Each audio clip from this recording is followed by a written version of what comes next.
gaya ng sabi ni Faith, yung graphics, sobrang level up. Napakaraming dapat abangan, mga bagong karakter, bagong storya, bagong kaharian. Bagong mundo. At ako pinaka-excited para sa lahat ng mga manonood natin. Graphics pa lang masasabi ko na ni-level up talaga ng GMA ang quality ng Encantadia Chronicles Sangre. At sa lahat po ng mga manggagawa natin na talagang naghirap, nagbigay ng kanilang panahon, oras, maraming salamat po sa inyo.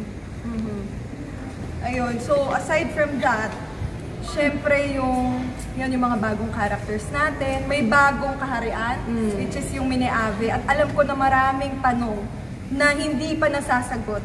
Kaya yun yung mga isa sa mga dapat abangan. And gaya ng sabi ni Faith, yung graphics, sobrang level up.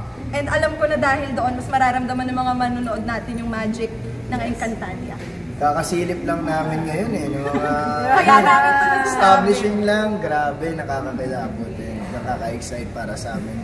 Actually, na-overwhelm ako sa pagsalubong sa amin ng tao.